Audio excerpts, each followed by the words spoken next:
kind of sweatshirt or work jacket or something like that. At any rate, she's going to be voting there in Wasilla and then heading down to Phoenix to join John McCain for what they hope will be a victory party tonight. Yeah, it's been a crazy 36, 48 hours for her, too, as well. She kind of flew all night there after several stops yesterday. Landed 4:45 a.m. local time in Anchorage, as Dan was telling us, on a snowy tarmac there, so it's really, truly winter there, as you can imagine, in Alaska. She stopped at a coffee shop in Wasilla on her way to vote. Then she was in the building there in the town hall waiting for the polls to officially open. And as you mentioned, directly after she finishes here, this procedure, she flies to the warmer climes of Phoenix, Arizona. She will be with the McCains tonight to watch the returns come in, where Molly Lyon is stationed at the Biltmore Hotel in Phoenix. The local hero there, not just because she is the governor and the vice presidential nominee, but also because she helped the Wasilla Warriors win the girls' state basketball championship in 1982. It's a basketball crazy town in that part of Alaska, really Alaska overall. They like their indoor sports in winter. They like their outdoor sports as well, but basketball, very meaningful, and nobody gave the Wasilla Warriors much of a chance, but Sarah Palin helped drive that team to a state championship. She's been well known in those parts ever since. You know, what an oddity, too, it's been for the past several months. If you can imagine being, flipped out of the state of Alaska late summer as she was, and as Dan mentioned, has not been back on state soil since then, hasn't slept in her own bed. Her kids and her husband have been out on the trail with her, as we've seen so many times. She did make that one trip a few days after her nomination, wasn't it? One trip. One trip. Okay. Maybe one night in her own bed to pick up some belongings and get back out there. So it's got to be quite an emotional homecoming, I would think, for her. And then, of course, the questions. I don't know. Do we still have Dan with us on the phone? And I was just thinking of watching Governor Palin behind that curtain there. What a thrill it must be for her to be there voting and seeing her name on the top of the ticket there with John McCain in the very chambers where her political career and unlikely career started.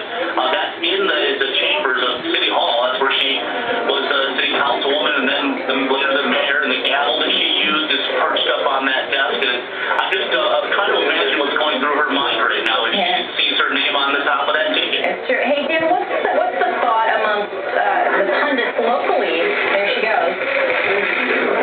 Listen to the motor drive. The flashes that go off there.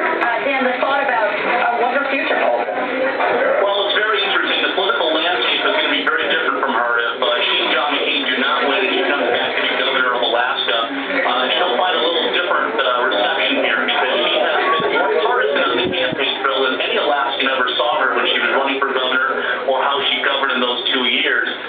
She has lost some support from some Democrats here in Alaska and also some of the independents.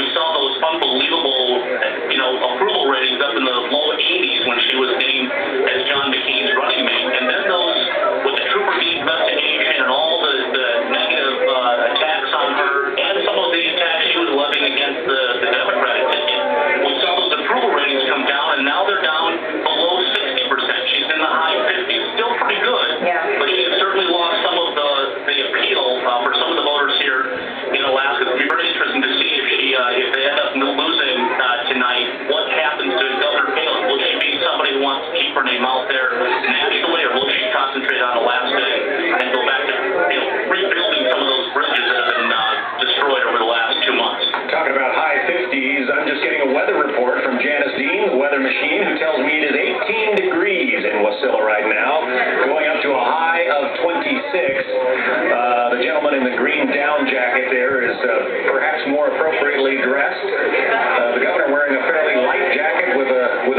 hoodie, but I guess she's used to it. Yeah, Dan pointed out. And just to add a little bit of information, when I incorrectly said she hadn't been back to Alaska, she did go back for her son's deployment ceremony, of course, deployed to the war in Iraq. Again, you saw her husband, Todd Palin, with her there as well. Looks like one of her daughters, too. Ooh, and we lost our shot. Got a little bit of a freeze frame there. That's what happens when the camera gets jarred too much sometimes. Anyway, you saw the gist of it there. Alaska Governor Sarah Palin has now officially voted. We are waiting for John McCain, and look,